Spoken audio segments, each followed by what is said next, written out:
Hi hello welcome friends. கடைசியாக பெருங்காயம் போட்டு வதக்குறோம். பெருங்காயம் புளி இங்கே ஏற்கனவே சூடாகிட்டுருப்பார். புளியோட அது அந்த பச்சைத்தன்மை போகிற அளவுக்கு அந்த நீர் போகிற அளவுக்கு செஞ்சிகிட்ருக்கோம். இது பெருங்காயம் கடைசியாக லாஸ்ட்டாக செஞ்சிகிட்ருக்கோம். இது எதுக்கு செய்கிறோன்னு பார்த்தீங்கன்னா, இது பாருங்கள், உப்பு. இது உப்பு. இது இப்போ என்னன்னு பார்த்தீங்கன்னா, முருங்கைக்கீரை சதை. இது முருங்கைக்கீரை விதை. இன்னும் எப்படி சொல்கிறதுனா, எள்ளு, ஜீரகம், மிளகு. எள்ளு, ஜீரகம், மிளகு, உப்பு, அரிசி. அதுக்கு பிறகு பார்த்தீங்கன்னா காஞ்ச மிளகாய், கருவேப்பிலை. இது பாருங்க, கருப்பு உளுந்து. பாருங்க, கருப்பு உளுந்து. அப்புறம் பார்த்திங்கன்னா கடலைப்பருப்பு. இது எல்லாமே வதக்கி கொட்டி வச்சுருக்கோம். பாருங்கள், பார்க்கவே கண்ணுக்கு அவ்வளோ அழகாக இருக்குது. இந்த கேப்பில் பெருங்காயத்தையும் பார்ப்போம் வதங்கிடுச்சான்னு. இன்னும் வதங்கலை. நல்லெண்ணெய் ஊற்றிருக்கேன்.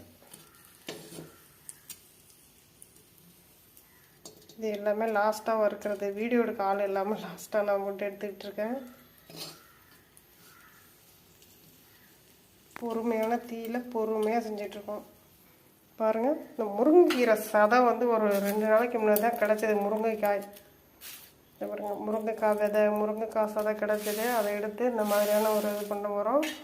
இந்த மசாலா முருங்கைக்கீரை பொடி, சாதப்பொடி, மாயவரம் கலெக்டர் ஆஃபீஸில் வர்ற திங்கட்கிழமை சேல் நடக்க போகுது. அதுக்காக தான் அதை ரெடி பண்ணிகிட்ருக்கோம்.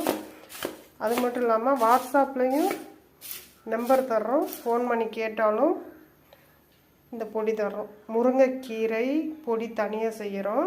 இது முருங்கை விதை, முருங்கை சதை. இது உடம்புக்கு அவ்வளோ நல்லது, ரொம்ப சத்து. இதில் என்னென்ன பொருள் போடுறோன்னு பாருங்களேன். பார்த்திங்கன்னா மிளகு, ஜீரகம், எள்ளு, கருப்பு எள்ளு தான் போட்டிருக்கேன், கருப்பு உளுந்து போட்டிருக்கோம், கருவேப்பிலை, மிளகாய். அதுக்கப்புறம் பார்த்திங்கன்னா புளி, பெருங்காயம், உப்பு. இது எல்லாமே மருத்துவ குணம் அடைஞ்சது, மருத்துவ குணம் நிறைஞ்ச பொருள். ஆகையினால இந்த பொருளை நம்பி வாங்கி சாப்பிட்லாம். பசங்களுக்கும் ஸ்கூலுக்கு சாதத்தில் போட்டு, அதாவது எப்படி சொல்கிறது, முருங்கைக்காய் சாதப்பொடி அப்படின்னு சொல்லிட்டு கொடுக்கலாம். அது மட்டும் இல்லாமல் இட்லி தோசைக்கும் வச்சு சாப்பிட்லாம். அந்த மாதிரி தான் இருக்குது. எண்ணெய் பத்தலை, அதனால் பெருங்காயம் இதாகலை. நல்லெண்ணெய் தான் யூஸ் பண்ணுவோம்.